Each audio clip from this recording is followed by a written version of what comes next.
আসসালামু আলাইকুম viewers, welcome to মেহে kitchen. আজকে তৈরি করে দেখাবো 3টি সহজ এবং ভিন্ন পদ্ধতিতে চুষি পিঠার রেসিপি। এই পদ্ধতিতে পিঠা তৈরি করলে অল্প সময়ের মধ্যে অনেকগুলো পিঠা তৈরি করে নিতে পারবেন। আশা করছি প্রথম থেকে শেষ পর্যন্ত ভিডিওটি দেখলে আপনাদের খুবই ভালো লাগবে। চুষি পিঠা তৈরি করার জন্য একটা প্যানে নিয়ে নিচ্ছি 1.5 কাপ পানি। এর মধ্যে দিয়ে দিচ্ছি হাফ চা চামচ লবণ।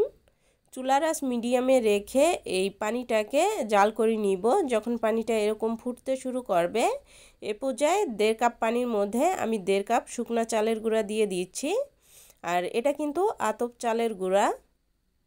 খুব ভালোভাবে নেড়ে চেড়ে পানির সাথে মিশিয়ে এই চালের আটাটাকে সিদ্ধ করে নিব।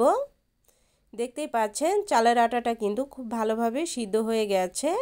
এখন একটা ঢাকনা দিয়ে এই চালের আটাটাকে রেস্টে রেখে দিব প্রায় 5 মিনিটের মতো। এরই মধ্যে আরও খুব ভালোভাবে সিদ্ধ হয়ে যাবে। 5 মিনিট পর গরম থাকা অবস্থায় এই চালের আটাটাকে খুব ভালোভাবে হাত দিয়ে এভাবে মথে নিতে হবে। আমি প্রায় 5 থেকে 6 মিনিট এই চালের আটাটাকে হাত দিয়ে খুব ভালোভাবে মথে নিয়েছি। এখন এখান থেকে অর্ধেকটা দিয়ে পিঠা তৈরি করব আর বাকি অর্ধেকটা ঢেকে রাখব। প্রথম পদ্ধতিটা আমি দেখিয়ে দিচ্ছি। আর এই পদ্ধতিতে প্রথমে কিছুটা আটা নিয়ে হাত দিয়ে এভাবে ডলে নিতে হবে। কিছুটা শুকনো চালের গুঁড়া দিয়ে দিলাম। এরপর আটার কিছুটা অংশ নিয়ে হাত দিয়ে ডলে ডলে এভাবে লম্বা করে নিতে হবে। আপনারা দেখে অবশ্য বুঝতে পারছেন আমি কিভাবে তৈরি করে নিচ্ছি। এই তো এখানে আমি 3 থেকে 4টা তৈরি করে নিয়েছি। এর উপরে কিছুটা শুকনো চালের গুঁড়ো দিয়ে হাতের সাহায্যে এভাবে ডলে ডলে এই পিঠাগুলো তৈরি করে নিতে হবে। এই পদ্ধতিতে আপনারা পিঠা তৈরি করলে অল্প সময়ের মধ্যে কিন্তু বেশ অনেকগুলো পিঠা তৈরি করে নিতে পারবেন। একটা পিঠা আমি আপনাদের দেখিয়ে দিচ্ছি, দেখতেই পাচ্ছেন পিঠাটা কত সুন্দর হয়েছে। আগেরকার দাদি নানিরা কিন্তু এভাবেই হাতে ডলে এই চুষি পিঠাটা তৈরি করত। এই তো বেশ কিছু পিঠা তৈরি করে নিয়েছি। এখন দেখিয়ে দিব দ্বিতীয় নাম্বার পদ্ধতিটা।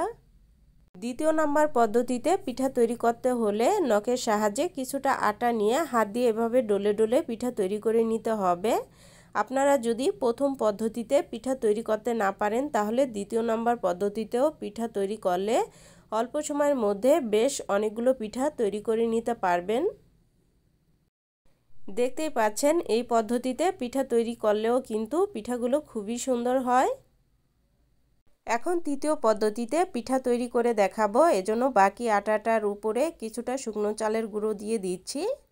আর যে কেচিটা দিয়ে আমি পিঠা তৈরি করে দেখাবো এর উপরেও কিছুটা শুকনো চালের গুঁড়া মেখে নিলাম। এখন কেচির সাহায্যে এভাবে কেটে নিলেই কিন্তু পিঠা তৈরি করে নেওয়া হয়ে যাবে। আর এই পদ্ধতিতে পিঠা তৈরি করলেও কিন্তু অল্প সময়ের মধ্যে বেশ অনেকগুলো পিঠা তৈরি করে নিতে পারবেন।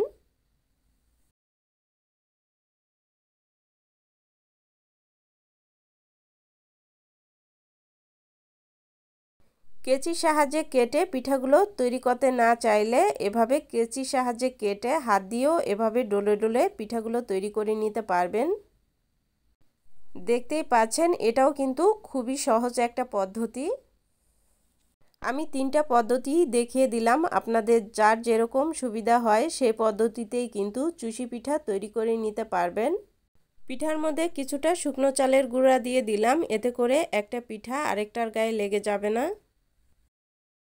3টা পদ্ধতির মধ্যে কোন পদ্ধতিতে পিঠা বানাতে আপনাদের কাছে ভালো লাগে অবশ্যই কমেন্ট করে জানাবেন। আর আমার কাছে তো প্রথম পদ্ধতিটাই খুব ভালো লাগে। এই পদ্ধতিতে পিঠা তৈরি করলে আমি অল্প সময়ের মধ্যে অনেকগুলো পিঠা তৈরি করে নিতে পারি। আর প্রথম পদ্ধতিতেই আমি সবগুলো পিঠা তৈরি করে নিয়েছি। দেখতেই পাচ্ছেন পিঠাগুলো কতটা সুন্দর হয়েছে, একটার গায়ে কিন্তু আরেকটা লেগে যায়নি।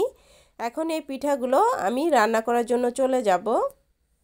পিঠা রান্না করার জন্য এখানে 2 লিটার দুধ জাল করে নিয়েছি। এর মধ্যে দিয়ে দিয়েছি 3/4 কাপ খেজুরের গুড়, সাথে দিয়ে দিয়েছি হাফ কাপ গুঁড়া দুধ।